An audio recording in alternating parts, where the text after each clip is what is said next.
Көк шай десе әжем есіме түседі. Барлығыңыз да солай шығар. Кей кездері ауыр тамақтан кейін болмаса, жастар көк шайды күнделікті рационымызға жолата бермейміз. Оған бір себеп оның түсініксіз, дәмі болса, екінші көк шайды ішсең, қаның төмен түсіп кетеді деген жұрттың сөздері. Біріншісі сіздің талғамыңыздың, таңдауыңыздың еркінде. Ал екіншісіне сенбеңіз. Әр нәрсенің өз мөлшері бар. Көк шайдың зияны жоқ демеймін. Шай ішкен осы екен деп іше берсеңіз ол да болмайды. Ғалымдардың айтуынша күніне 2-3 кесе көк шай жеткілікті. Ал артық ішу зиян. Ресей ғалымдары көк шайдың құрамында да кофеиннің болатынын анықтаған. Көк шайдың адам жанын сергітетін әсер беретіні де сондықтан. Сондай-ақ артық салмақтан арылғысы келетін қыз-келіншектер де көк шайды күнделікті пайдаланғаны дұрыс. Көк шайдың басқа сусындарға қарағанда калориясы аз екені белгілі.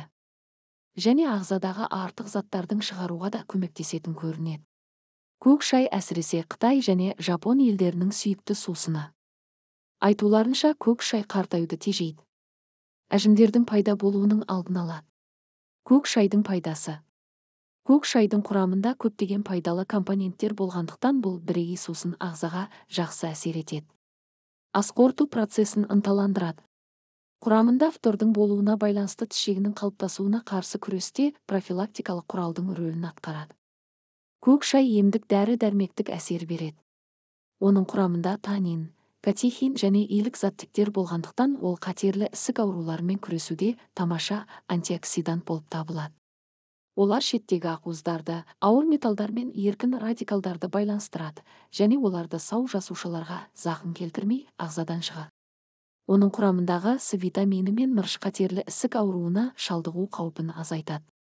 Әйелдерге көк шай ұзақ өмір сүру сусыны деп есептеледі. Көк шайдың әйелдерге пайдасы. Көк шайдың немесе мұздатылған жасыл шай сіріндісі негізінде жасалған маскалар бет терісін жақсы сергітіп, оның серпімділігін арттырады және бет пішінін тартып, тегістейді. Зат алмасу процестерін ынталандыру және ағзаны тазарту құралы ретінде ас қорыту жолының қызметін жақсартып, салмақ тастауға ықпал етеді.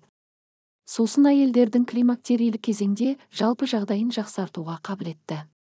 Оны сүт безі қатерлі ісігіне қарсы күресте профилактикалық құрал ретінде пайдалануға болады. Ерлерге көк шай ер адамдарға несімен пайдалы?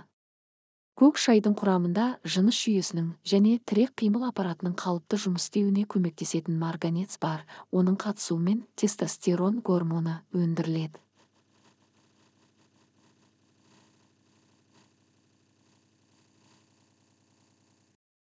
Шайды қоюлап ішу кезінде кофеиннің ынталандырушы әсері ағзаның стресске қарсы жұмыс істеу қабілеттілігі мен төзімділігін арттыруға көмектеседі. Ал құрамындағы антиоксиданттар көк шайды қан қысымын қалыпқа келтіру, простата қатерлі ісігінің алдын алуда бағалы емдік құрал жасайды. Көк шайдың зияны. Көк шай қалыпты нормада пайдалану кезінде ғана пайдалы болады.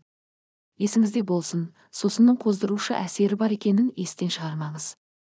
Және ол жүрек қан тамырлары аурулары кезінде зиян болуы мүмкін. Сондықтан қан қысымын жоғарылатып, жүрек ырғағын өлшеп тұру керек. Сондай-ақ көк шайды шамадан тыс ішу сүйек тығыздығының төмендеуіне және сүйектердің тез сынуына әкеп соғады. Қарсы көрсеткіштер. Хош иісті сусынды ішуге құмар адамдар қою шайды қолдануда қарсы көрсеткіштер бар екенін білуі керек. Тітіркену, ұйқысыздық, тахикардия, созылмалы бүйрек және бауыр аурулары, асқазан аурулары, қышқылдықтың көтерілуі, өткір кезеңдегі ішек жарасы, атеросклероз, гипертензия. Жүктілік кезеңде қарсы әсер беруі мүмкін.